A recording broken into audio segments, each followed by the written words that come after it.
Jangan lupa like, comment, share, and subscribe. Terima kasih.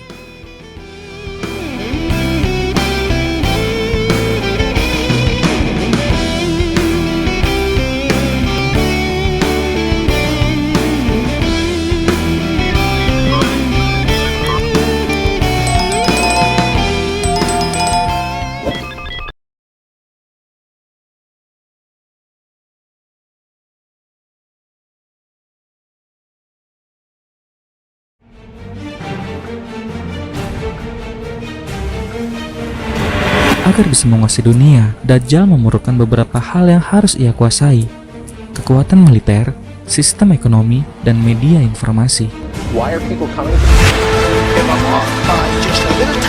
Lalu, untuk mencapai itu semua, Dajjal memerlukan dasar yang sangat kokoh, yaitu ekonomi dalam sistem keuangan ribawi.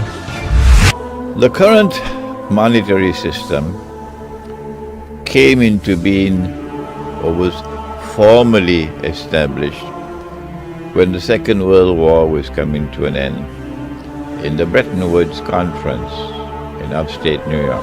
Lalu, siapakah orang-orang yang berada di balik kesuksesan Dajjal dalam isinya menyesatkan umat manusia?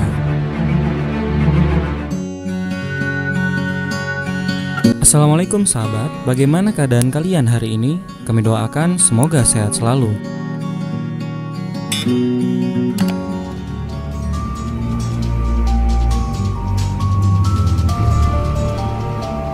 Untuk bisa menerapkan sistem iblis di seluruh dunia, Dajjal memerlukan satu kelompok rahasia yang dibentuk agar mampu mengatur tatanan pemerintahan dunia saat ini. Mereka lah yang saat ini kita kenal dengan Freemason dan Illuminati. The Freemasonry movement has its origins and its roots in ancient Israel and in the Old Testament. A lot of the symbols which are used by the Freemasonry and a lot of the beliefs in the Freemasonry system comes out of the ancient scriptures, ancient Jewish scriptures. But the Jews have transformed the Freemasonry movement to be an international movement, not an exclusively Jewish movement. So that the link between Freemasonry and Judaism no longer exists today in the popular consciousness. So a Prime Minister of Australia can be a Freemason, yeah? And a Prime Minister of Britain who is not a Jew can be a Freemason. The reason why they've done that is so that they can use this movement, the Freemasonry movement, as a front through which they could pursue their objectives without allowing themselves to be identified as the actor. So they can remain as the hidden actor behind the Freemasonry and the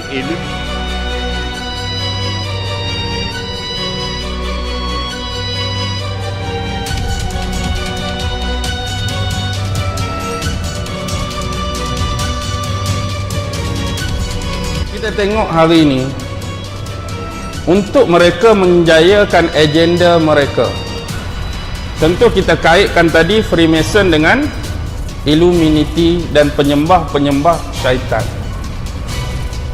Dia start zaman Namrus. Kita tahu Namrus bin Kan'an bin Kush bin Sam. Namrus ni cicit Sam, cicit-cicit Nabi Nuh lagi. Sebab lepas peristiwa banjir besar, memang tak ada golongan lain dah. Anak beranak Nabi Nuh tu je ada. Mari hak jadi baik ke, hak jadi soleh ke, hak jadi jahat, hak jadi toleh pun, itulah dia. Dan termasuk ialah Namrus bin Kan'an bin Kush bin Sam. Ini semua asas dia datang dari Nuh lagi. Sebab Namrus arkitektur yang hebat, ahli seni bina. Sebab itu teras ini melahirkan Freemason, pembina-pembina yang bebas. Walaupun asas sebenar Freemason bermula di Scotland. Hak nama Freemason betul-betul the Scottish Rite. Di Scotland, Scottish Rite. Sebab itu ahli-ahli Freemason yang naik dari satu tingkat ke satu tingkat boleh ditabalkan di mana-mana lodge, mana-mana tempat. Tapi bila sampai tahap 33rd degree, dia perlu di PhD kan di sini. Tak boleh tempat lain, iaitu di Scottish Rite.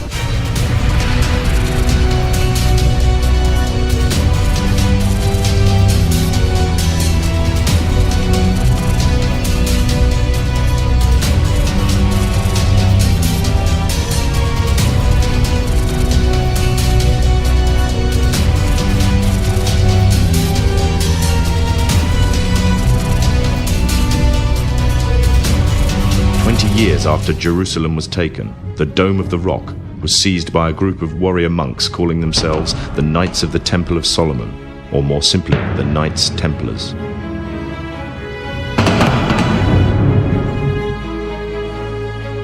In Jerusalem, the Templars began to deviate further and further away from the practices of Christianity.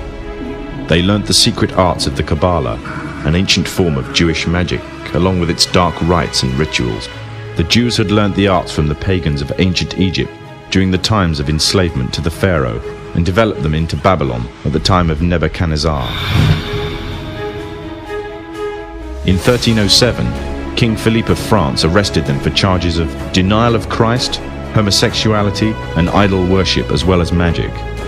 In 1314, Pope Clement V declared all Templars as heretics to Christianity, ordering all their properties to be seized. Their leader, Jacques de Molay, was captured and burnt to the stake. The Templars were cornered, and just when it seemed they were finished forever, a glimmer of hope arose from a seemingly certain end. They were to find a safe haven as well as an ally. But not in France. In fact, in a country in a desperate struggle for independence against the English. The country of Scotland.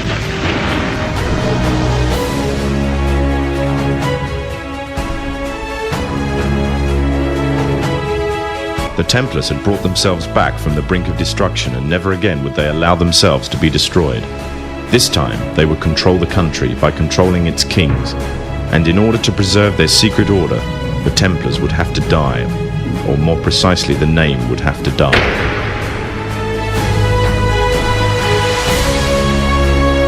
All the time they were planning, regrouping, and infiltrating positions of power in all corners of the kingdom. In 1717, the Templars made their reappearance in Europe. They had grown in both number and strength, and were now ready to coin a new identity, free from their reputation of the past, and given credibility by none other than the monarchy and aristocracy of England. And the name they chose for themselves was a name that would be known by many, but understood by a few. This new name, the Freemasons.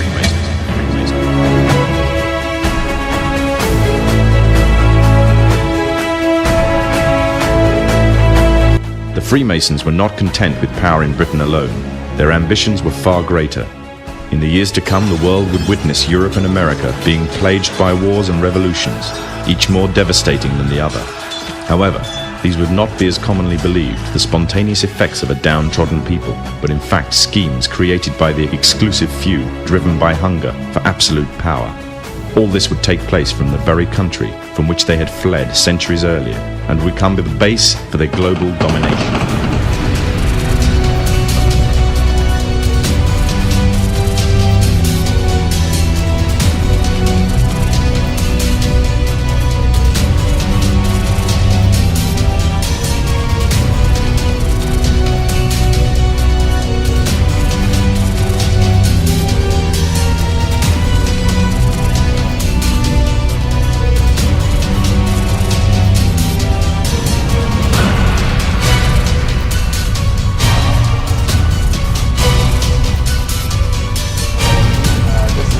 Incredible biblical prophecy moment, because when you start talking about the building of the third temple, a few years ago, this was something that was just whispered. President Donald Trump declaring Jerusalem the capital of Israel, and then of course moving the U.S. Embassy to Jerusalem and dedicating it on May 14, 2018, the 70th anniversary of the establishment of Israel as a nation. Then we had the longest blood moon of the century directly over Jerusalem. And then the red heifer were born. The red heifer was born on August the 28th.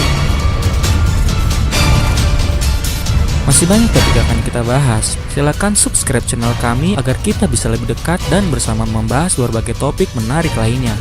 Like bila Anda suka dan unlike saja bila Anda tidak suka dengan video seperti ini. Terima kasih telah menonton dan sampai jumpa.